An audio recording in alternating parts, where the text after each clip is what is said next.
Assalamu alaikum. Inshallah, you're well, guys. So, today we're going to talk about competency based questions. And this is very important because these questions are the first part of the application process where you can really excel and set yourself apart from other candidates. So, guys, in this context, competencies is a reference to a person having the required skills. And the key word is skills. If you think about it, being an accountant isn't just about crunching numbers. You have to be able to work as part of a team, so you have to have good team working skills. You have to communicate with clients, so good communication skills is a must. You have to be well organized. You must have leadership skills. And when answering these questions, you have to use real life examples. And examples of competency based questions include describe a time when you had to lead a team, describe a time when you had a different view or opinion from someone else. Describe a time when you showed integrity. Now, there is a preferred methodology when answering these questions called STAR, and we'll come to that later on in the video.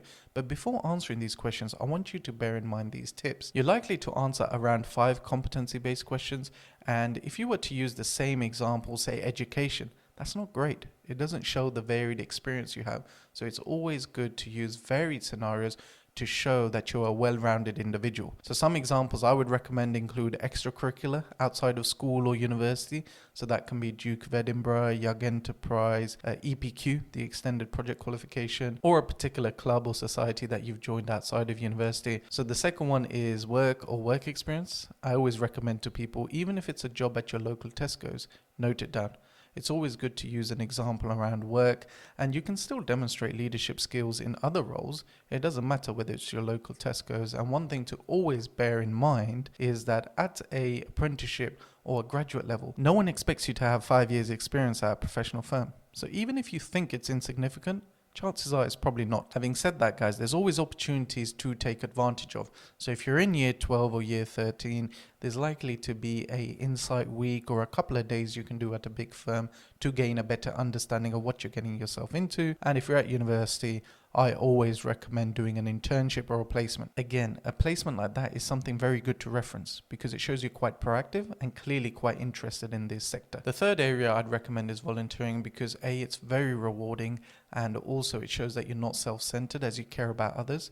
And during COVID-19, there's been a huge increase in the number of volunteers and opportunities. So no excuses for not finding a suitable opportunity. And the final one I'd recommend is a hobby or an interest. So one that's quite popular with people is team sports. So football, cricket and rugby are good examples, but it could be something else as well. Now, if you're at this stage of the video and you think I don't have experience across all of those categories, take it as a hint. Go out and get some. Go and get a job. Go and join a local sports team. Go and get a volunteering opportunity, because honestly, the worst thing you can do is just talk about your academic achievements. Because even if you have a good academic related example, I would avoid using that because that doesn't set you apart from others. It doesn't matter how hard you've struggled. It's likely that there are thousands of others in your same position. Whereas if you talk about volunteering, if you talk about sports, if you talk about other stuff, the first thing that's going to spring to my mind as a hiring manager is, wow, this person actually does a lot. The second tip is always research a firm's values, vision, strategy, objectives, etc. because they can often be clues as to what sort of competencies or skills that they're looking at. So as an example, one of PwC's values is acting with integrity. So you should be thinking, how can I talk about honesty or integrity when I'm answering one of these competency-based questions? Another example is Deloitte. One of their values is providing an outstanding service to clients.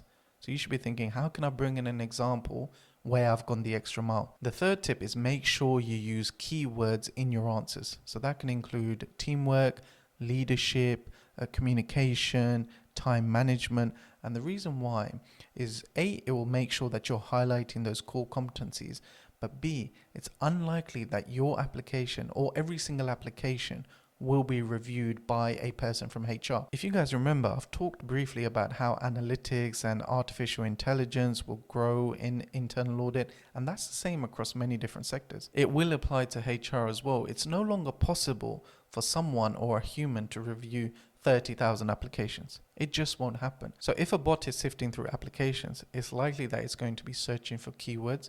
So you don't want to talk about communication skills, but then not use the word communicate because the bot may not pick it up. And the final tip I have, guys, is always read between the lines. So if we take the competency question, Describe a time when you led a team. You should recognize that the question wants you to talk about leadership skills. Sometimes people have a great example of various different competencies, but actually it doesn't really fit the question.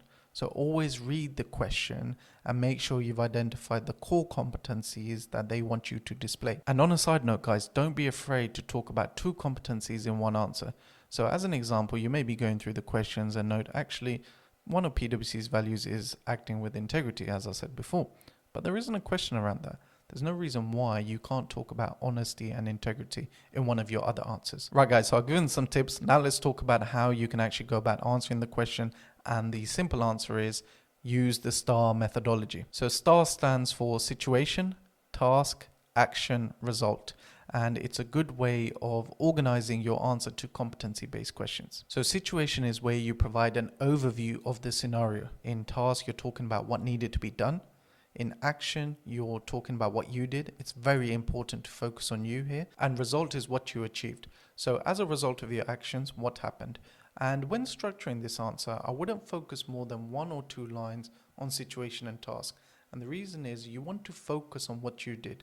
You want to make yourself sound really important, that you had a big role to play in the result. So focus more on action and result rather than situation and task. So as an example, say you're going to talk about being part of the school football team. As part of my situation, I would write, I was captain of the school football team. That's it. Literally just one sentence on this. It doesn't need explanation. And one of the most important things to remember, where a lot of people will fall down on, is make sure you link your action to the result. So say you're part of a charity bake sale and your action was you printed off all the flyers, but the result was you raised £5,000 from your bake sale. Well, how does your action of printing off flyers link in to £5,000 being raised? So people will focus on the result thinking, oh yeah, I did well because we raised £5,000. But actually all you did was print off the leaflets, or you did the administration. How did your action link to the result? And that's why that's not a good example to use. So when you're reviewing your answer, always look at your action section and make sure that that links into the results. Final point I want to make, guys, before I go, is that on top of STAR, you can add an extra R, and that R stands for reflection. And this is where you talk about what could have gone better. So you could talk about your scenario and then at the end talk a bit about, if you were to do it again, how it could have gone better. But I wouldn't recommend using it if you can focus on action and result. And the reason why is you're likely to be given a word limit when answering these questions. Sometimes it's 250 words. So I'd rather have you guys focus on action and result and providing the detail on what you did and what happened as a result of your actions, rather than focusing on situation, task, or reflection. But just something to help with the word count. Maybe if you're struggling on what to say, you can talk about reflection and say, in hindsight, if we were to do the task again, this is what I would change. And that may go down well with recruiters. That's it from me, guys. I just want to say a lot of people will fail at this stage because their answers aren't varied enough or not good enough. So if you do have any questions or if you're unsure, please do ask, comment below, or message me on Instagram.